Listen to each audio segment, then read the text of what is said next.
संसार में आने के लिए एक नसैनी है, वह नसैनी के बिना कोई जीव आ ही नहीं पाया। कौन नसैनी? मां। मां नसैनी। जब जब जीव जगत में आता तब तो उसको मिलती माता, माता से है सबका नाता।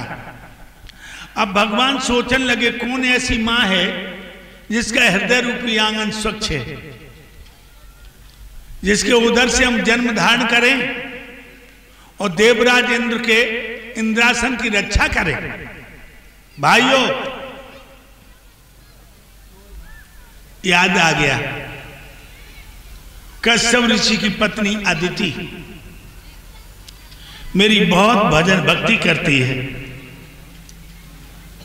बहुत भक्ति करती है और रो रो के कहती है, हे भगवान मेरे बच्चा पैदा हो तो तुम्हारे जैसा हो। कश्यप की पत्नी अदिति कहने लगे अपने जैसा मैं कहां ढूंढ के लाऊं, मैं ही मैया अदिति के गर्भाशय में जाकर उसके उदर से जन्म लेकर इंद्र के इंद्रासन की रक्षा करूंगा। क्योंकि मैया अदिति जो है मेरे प्यारे भक्तों, जब भजन करने बैठती थी तो रोते रोते यही कहती थी, हे मेरे प्रभु, हे मेरे दाता, मेरी कोख से बच्चा पैदा हो तो आप जैसा हो। इधर मैया अदिति पूजा के लिए फूल तोड़ रही बाग में। एक बड़ा सुंदर फूल है, वह फूल में भगवान अणु जैसे स्वरूप को बनाकर बिल्कुल छोटे उस फूल में पेश हो गए।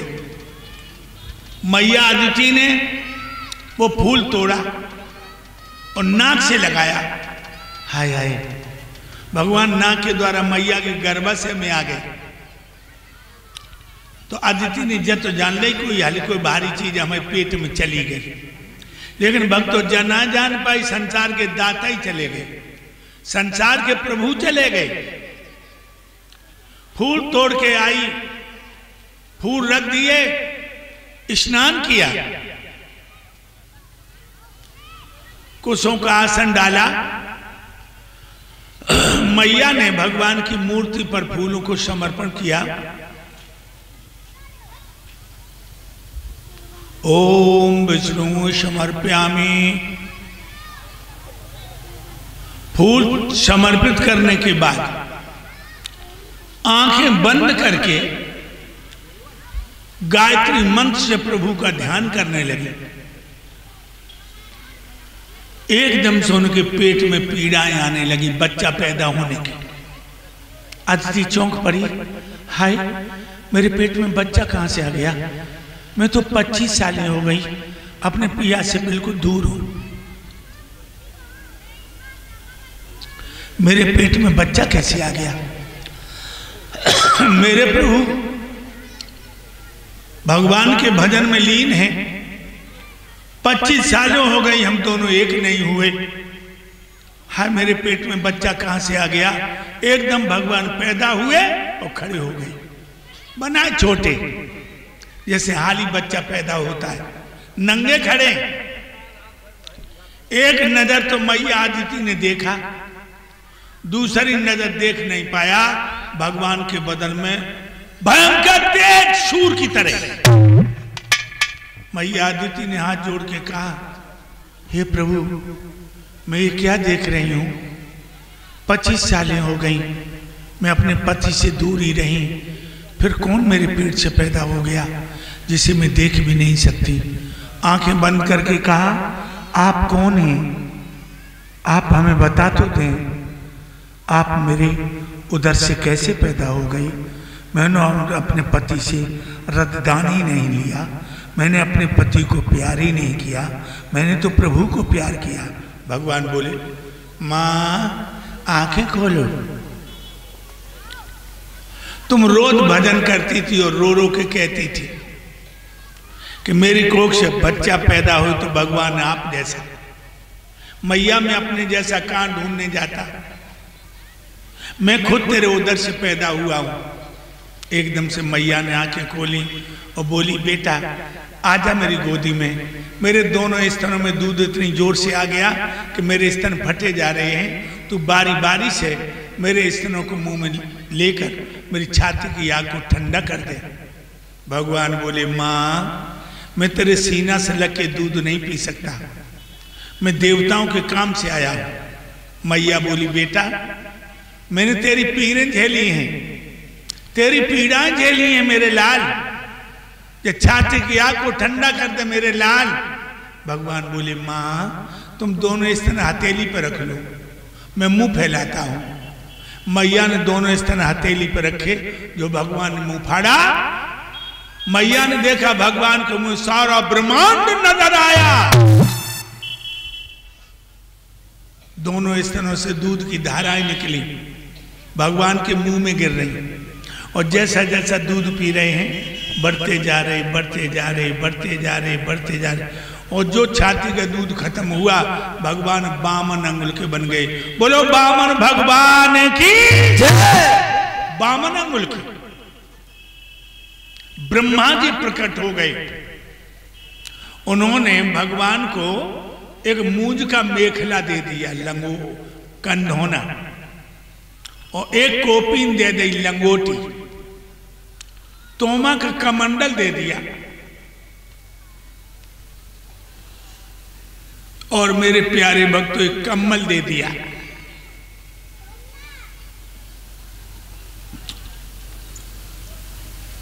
भगवान भूतनाथ भोले बाबा प्रकट हो गए। उन्होंने खड़ाऊ दे दी, मृगछाला दे दी, तुलसी की माला दे दी, और एक दंड दे दिया। अब भगवान दंडी सन्यासी हो गए। जो भगवान को सन्यासी के रूप में देखा, मैया आदिति बोली, बेटा ये क्या हुआ, तू तो निर्मोही बन गया, तू मेरी गोद में भी नहीं आया। भगवान बोले, माँ मैं देवताओं के जरूरी काम से आया हूं, अब मुझे आज्ञा दे दो। एकदम से मैया घुटनों मुंह छुपाकर फपक फपक के रोने लगी। क्यों रो रही हो माँ? माँ तुम्हें मोह के बीच क्यों चढ़े आया माँ? माँ तुम क्यों रो रही हो? माँ तुम्हें मेरी कसम और रोना बंद कर दो जो कसम खवाई। मैया की हिचकी रुक गई। भगवान बोले, मुझे आशीर्वाद दे दो, देवताओं का काम करूं। सोई मैया फिर घुटनों मुंह छुपाकर फपक फपक के रोने लगी।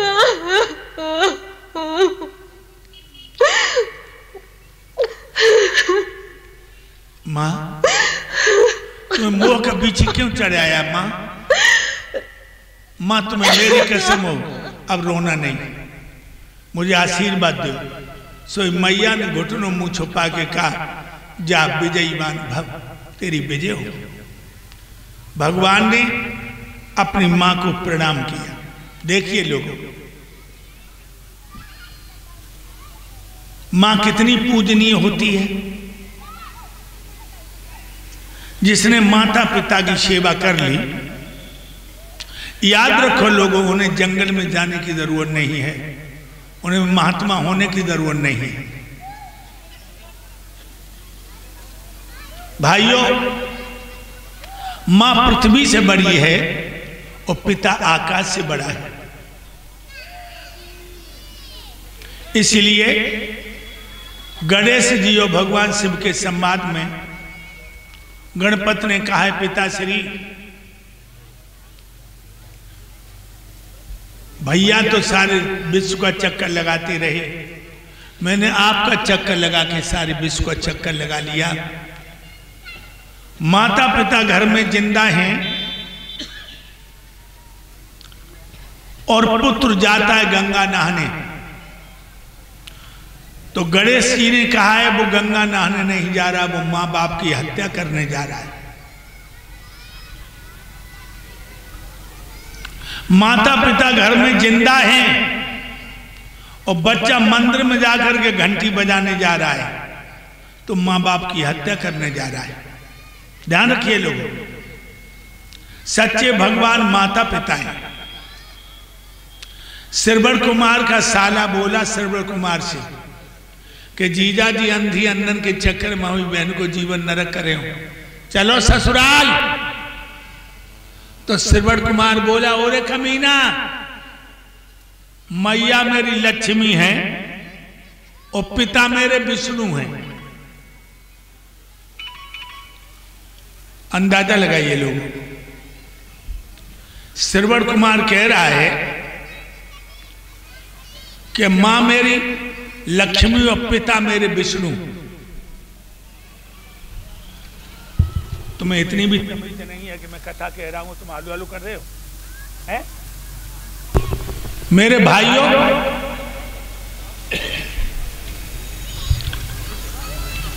मां से बड़ा कोई है ही नहीं। लेकिन आजकल के लड़कन की तो लीला ही अपार है। कौन लोग माता पिता को चाहते हैं जानते हो? जो लोग घर में घूंघट वाली नहीं आते तो लोग। तुम लला को जिंदगी भर पढ़ाई हो, लला पढ़िए ना पाते, और जो घूंघट वालो आचार्य आओ दुए दिन में जन कौन कौन डिग्री दे दे तो मैया के सर में दर्द भव ललन का औरास चले जाओ, दवा ले आओ, और लला चलो औरास को, और जो किचन में घूंघट में 2 उंगलियां चलिए, सब मामला फेल। ध्यान रखना लोगों, इन घूंघट वालियों के चक्कर में माता पिता के दिल को मत दुखाना, न तुम्हें देख के नर्क भी नाक सिकोड़ेगा। गणेश जी कह रहे हैं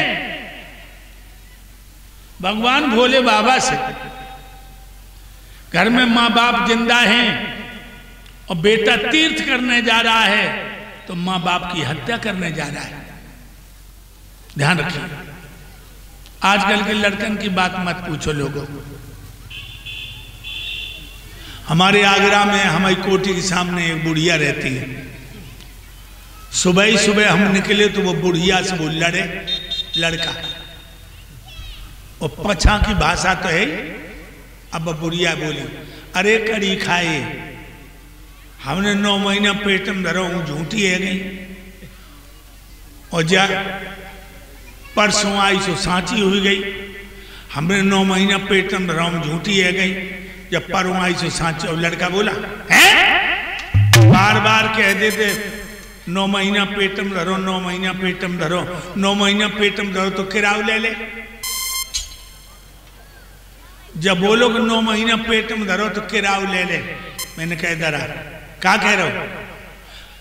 कहने लगे जाए, कह रहे बेर बेर कह दे 9 महीना पेट में धरो, हम उन कह दे किराया ले ले।